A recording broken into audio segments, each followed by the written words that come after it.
Dear students, তোমরা যারা 2025 সালে এসএসসি পরীক্ষায় অংশগ্রহণ করতে যাচ্ছ, তোমাদের পরীক্ষা শুরু হতে আর বেশি দিন বাকি নেই। ইতিমধ্যেই তোমরা তোমাদের প্রস্তুতি নেওয়াও শেষ করেছো। আজকের এই ভিডিওতে আমি তোমাদের সাথে আলোচনা করতে যাচ্ছি তোমরা কিভাবে ইংরেজি প্রথম পত্রে 80-র উপরে নাম্বার পেতে পারো। চলো শুরু করি। তোমরা জানো ইংরেজিতে 100 নম্বরের পরীক্ষার মধ্যে দুইটা ভাগে 100 নম্বর বিভক্ত। পার্ট এ রিডিং টেস্টে তোমাদের নাম্বার থাকে 50, পার্ট বি রাইটিং টেস্টে তোমাদের নাম্বার থাকে 50, টোটাল 100। এখন তোমরা যেটা করো সেটা হচ্ছে রাইটিং পার্টে যে 50 নাম্বার আছে এই 50 নাম্বারে তোমরা তেমন একটা গুরুত্ব দেও না। এই রাইটিং পার্ট 50 গুরুত্ব না দিলে তুমি ইংরেজিতে 80-র উপর নাম্বার কখনোই পাবে না। রাইটিং পার্টে যদি তোমরা ভালোভাবে গুরুত্ব দাও তাহলে তোমাদের ইংরেজিতে 80-র উপরে নাম্বার পাওয়া সহজ হয়ে যাবে। মনে রাখবা, ইংরেজি প্রথম পত্রে ভালো করতে হলে তোমাকে অবশ্যই রাইটিং পার্টে 12 নাম্বার তুলতে হবে। তো তোমরা দেখতেছো রাইটিং পার্টে তোমাদের নাম্বার আছে 50, আমি বলি তোমরা 60। কিভাবে? এই যে এই 5টা আইটেম, এখানে 50 আর এখানে একটা দেখো সামারি আছে, সামারিতে তোমাদের 10। এটাও রাইটিং পার্টেরই একটা অংশ মনে করতে পারো। তাহলে 50 আর 10 কত হলো? 60। এই 60 বাদ দিলে তোমাদের 40 নাম্বার থাকে শুধুমাত্র রিডিং টেস্ট থেকে। এখন আসি রিডিং টেস্ট। রিডিং টেস্ট মানে কি? রিডিং টেস্ট মানে হচ্ছে তুমি রিডিং পড়ে ওই জিনিসটা কতটুকু বুঝো, আসলেই বুঝো কিনা, এটা একটা টেস্ট করার একটা পদ্ধতি। তো ইংরেজিতে ভালো করতে হলে তোমার যেটা করতে হবে সেটা হচ্ছে রিডিং পড়ে রিডিংটার বাংলা অর্থ করা বুঝতে হবে। যদি তুমি রিডিং পড়ে রিডিং এর বাংলা অর্থ করা না বুঝো তাহলে তুমি ইংরেজিতে ভালো করবা না। তো সেই জন্য ইংরেজিতে ভালো করার প্রথম এবং প্রধান উপায় হলো বেশি বেশি শব্দার্থ জানা এবং ইংরেজি বাক্যকে বাংলা করা জানতে হবে।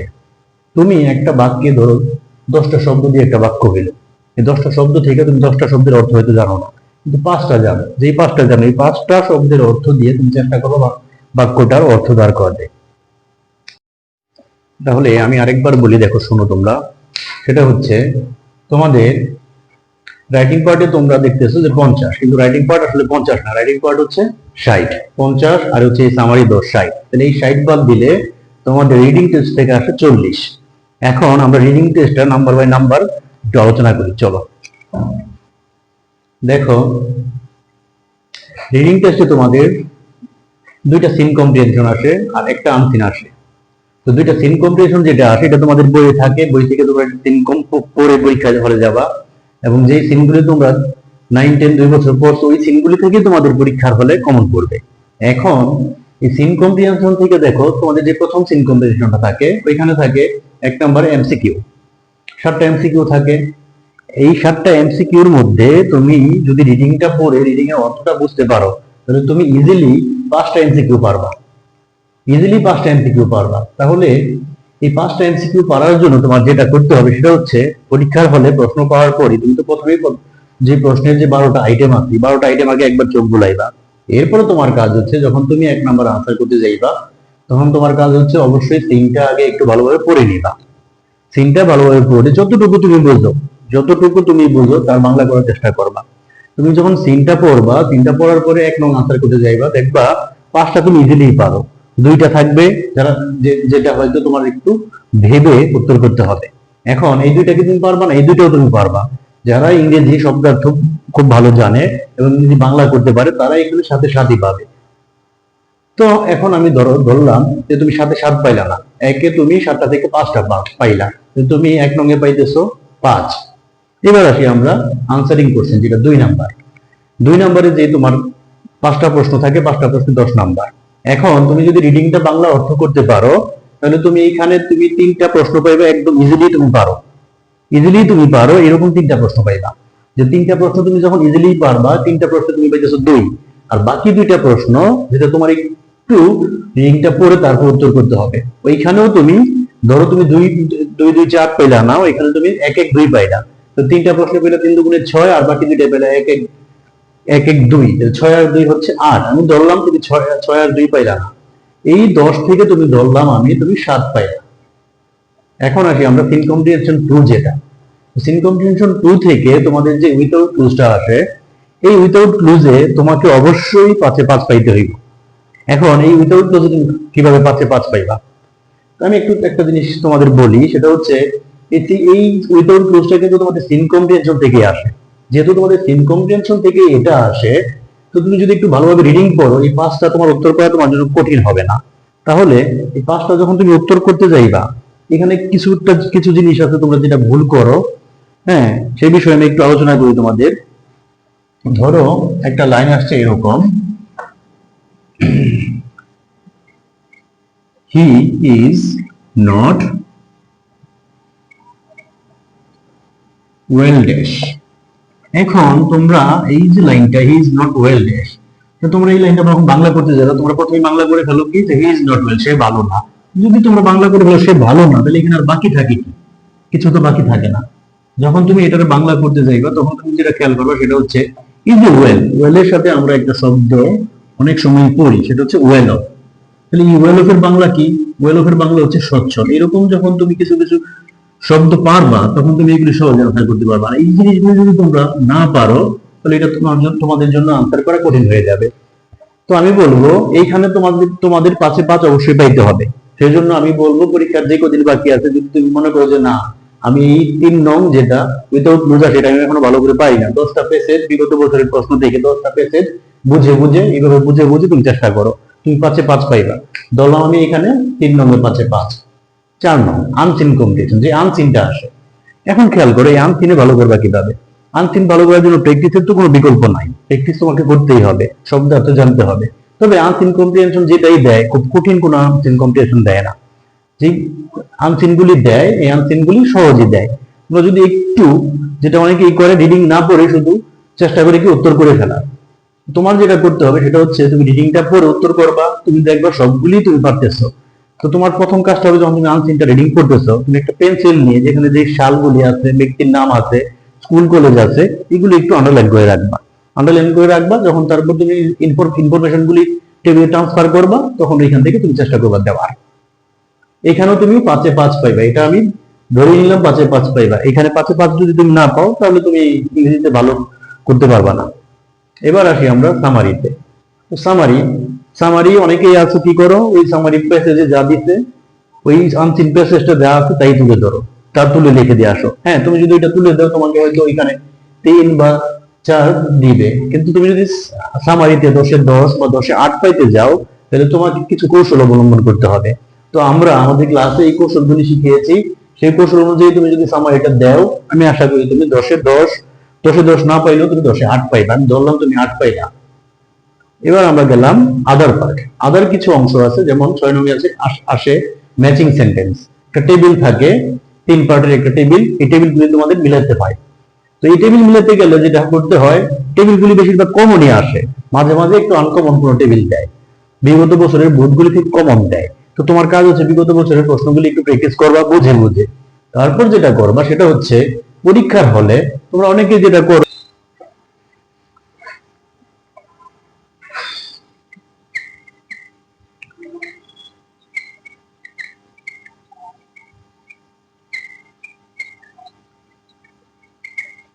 mosquitoes find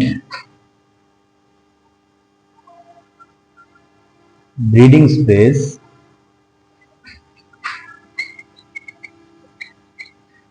on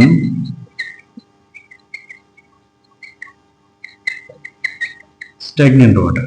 এই যে একটা লাইন, ধরো এইরকম একটা টেবিলে এই লাইনটা দেওয়া আছে। এখন mosquitoes find, এই যে ফাইন্ড ভার্বটা আছে, হ্যাঁ, মসকিউটোস মানে মশারা খুঁজে পায়, কি খুঁজে পায়? Breeding space. ব্রিডিং স্পেস খুঁজে পায় অন স্ট্যাগনেন্ট ওয়াটার। এমন কথা হচ্ছে স্ট্যাগনেন্ট ওয়াটার, যেটা স্ট্যাগনেন্ট ওয়াটার মানে কি? যেই পানিটা স্থির অবস্থায় আছে, যেই পানিটার নড়াচড়া করার সুযোগ নাই। তাহলে এই স্ট্যাগনেন্ট ওয়াটার বা স্থির অবস্থার পানিতে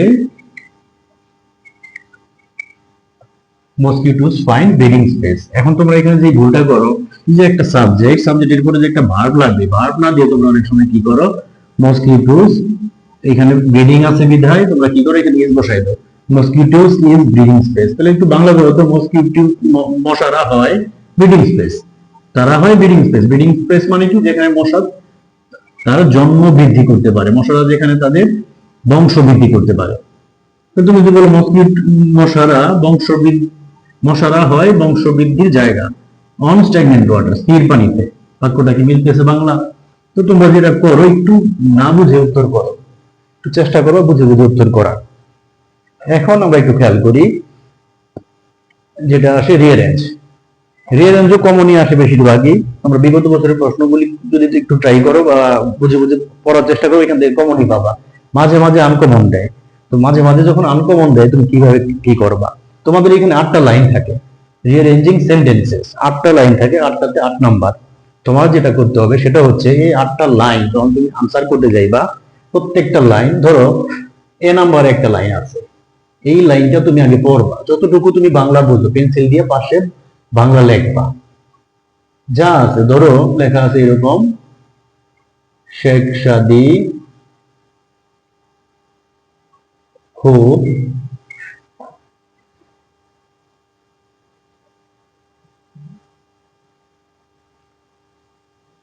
সাধারণ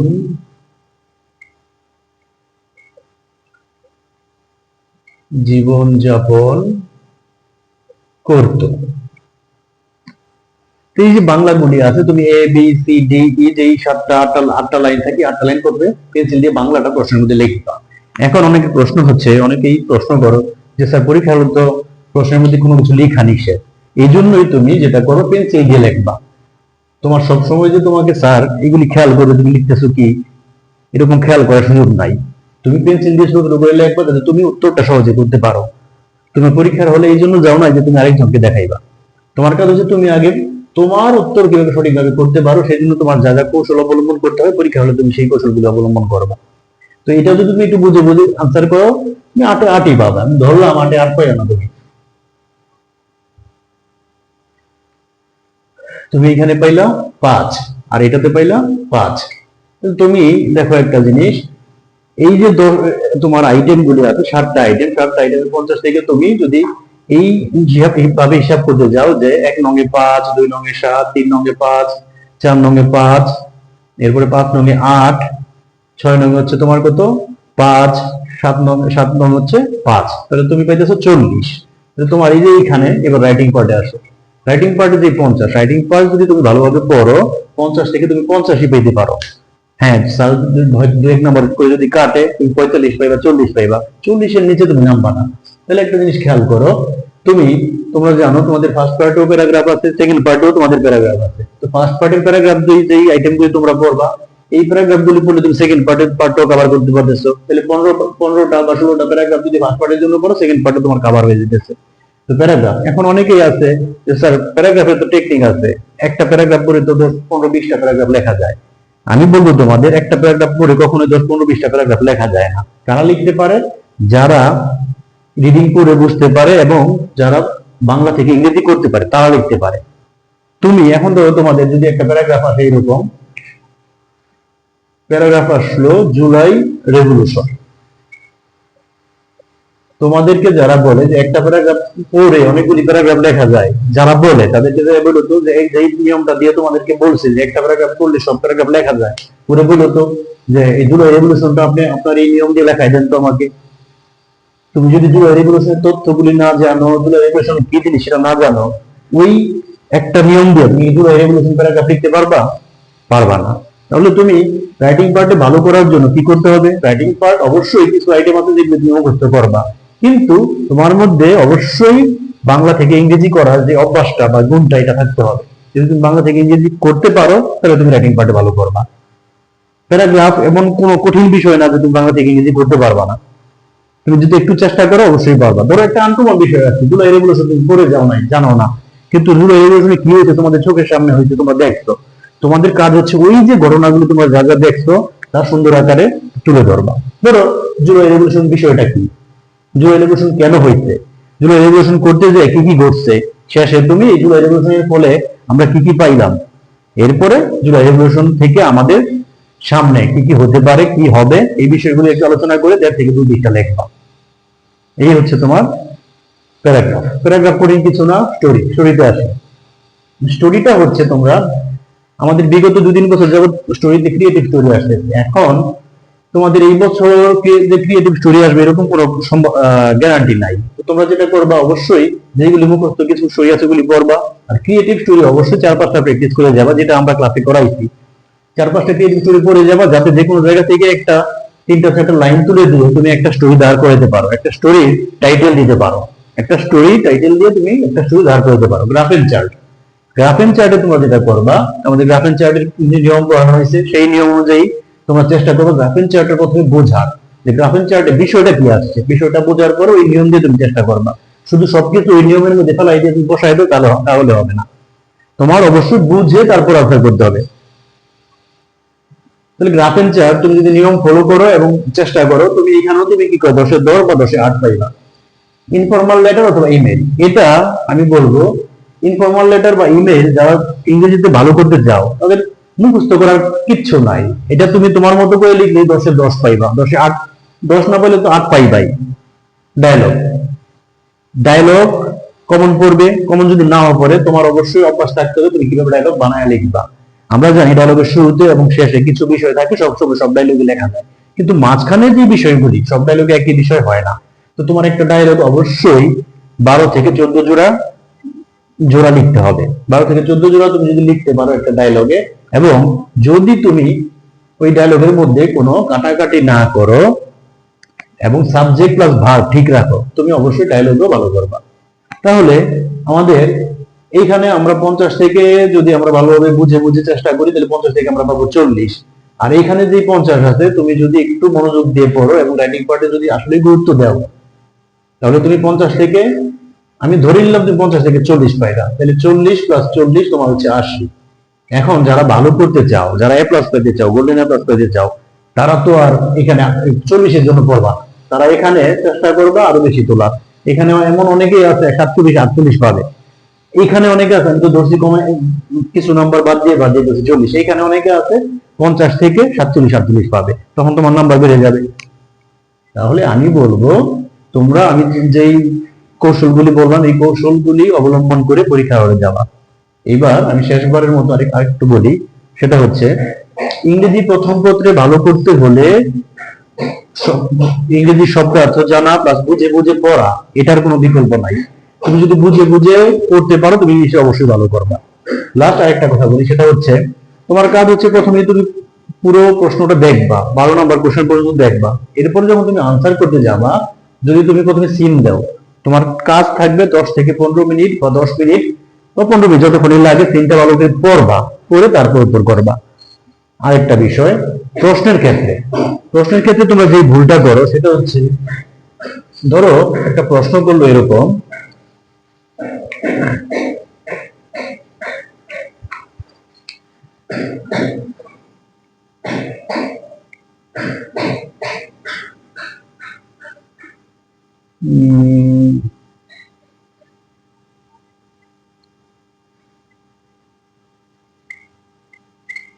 where do we use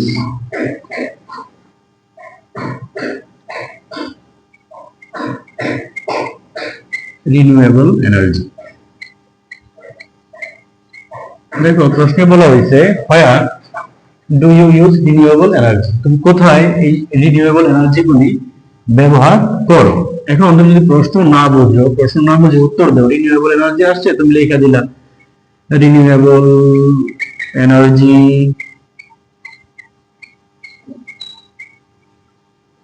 is very useful for our life, লেখা দিলা তুমি এটা। তার মানে এই প্রশ্নে কি চাইলো আর তুমি উত্তর দিলা কি, তোমার বলছে তুমি কোথায় রিনিউয়েবল এনার্জি ইউজ করবা, তুমি লেখা দিছো রিনিউয়েবল এনার্জি তোমাদের জন্য কিরকম উপকারী বা তোমার জন্য এটা কি কি দরকার। তো প্রশ্ন পড়ে প্রশ্নের উত্তর কি চাইছে, তুমি যদি উত্তর নাও জানো তুমি একটা ক্ষেত্র তো বলতে পারো যে উই ইউজ রিনিউয়েবল এনার্জি, একটা যে কোনো একটা ক্ষেত্র তো বলবা, যে কোনো একটা ক্ষেত্র উল্লেখ করে দিতে হবে যে আমরা রিনিউয়েবল এনার্জি ইউজ করি এই জায়গায়। এই বিষয়গুলো একটু খেয়াল রাখবো, প্রশ্ন পড়ে প্রশ্নে যা উত্তর চাইছে চেষ্টা করবো ওই উত্তরগুলি গুছিয়ে দেওয়ার। এই হচ্ছে আজকের আলোচনা। আমি আশা করি তোমরা যদি এই আলোচনা তা ভালো করে দেখো এবং সে অনুযায়ী চেষ্টা করো, তোমরা ইংরেজিতে 80-র উপরে নাম্বার পাবা।